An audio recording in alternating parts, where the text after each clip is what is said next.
মাগুরাতে লটারির মাধ্যমে খাদ্য বান্ধব কর্মসূচি ডিলার নিয়োগ।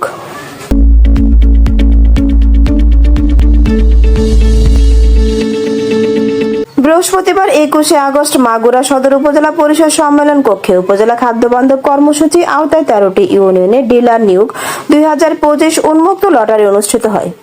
উন্মুক্ত লটারি অনুষ্ঠানে সভাপতিত্ব করেন মাগুরা সদর উপজেলা নির্বাহী অফিসার ও খাদ্য বান্ধব কর্মসূচি ডিলার নিয়োগ কমিটির সভাপতি মোহাম্মদ হাসিবুল হাসান।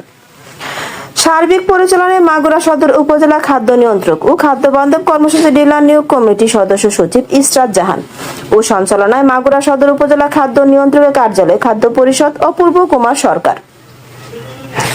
এছাড়া উপস্থিত ছিলেন মাগুরা জেলা খাদ্য নিয়ন্ত্রকের কার্যালয় প্রধান সহকারী মারিয়া কিপ্তি, মাগুরা সদর OCLSD হাসান মাহমুদ, সাবেক OCLSD তরুণ কুমার বালা, মাগুরা সদর উপজেলা কৃষি সম্প্রসারণ অফিসার মুসাম্মদ রুমানা রহমান, মাগুরা সদর থানা officer in charge OC Mohammad Ayub Ali সহ আরো অনেকে।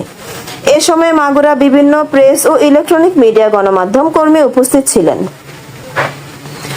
13টি ইউনিয়নে 171টি আবেদন জমা পড়েছে। তার মধ্যে আবেদন পূর্ণাঙ্গ না থাকার কারণে 6টি বাতিল করা হয় এবং 165টি সম্পূর্ণ পূর্ণাঙ্গ আবেদন নিয়ে সবার উপস্থিতিতে গুটি নম্বর দিয়ে লটারি খেলা হয়। লটারি খেলায় 13টি ইউনিয়নের কেন্দ্রভিত্তিক বিজয়ী প্রার্থী 22 জনের নাম প্রকাশ করেন।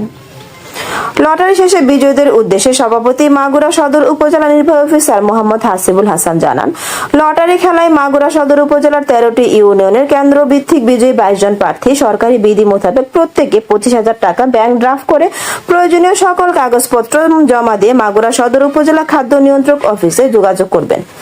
আজ যথাসময়ের মধ্যে কাগজপত্র ও ব্যাংক ড্রাফট জমা না দিলে সেই ব্যক্তি ডিলার থেকে বাদ হয়ে যাবে এবং পুনরায় পরবর্তী নিয়ম অনুযায়ী ডিলার নিয়োগ করা হবে।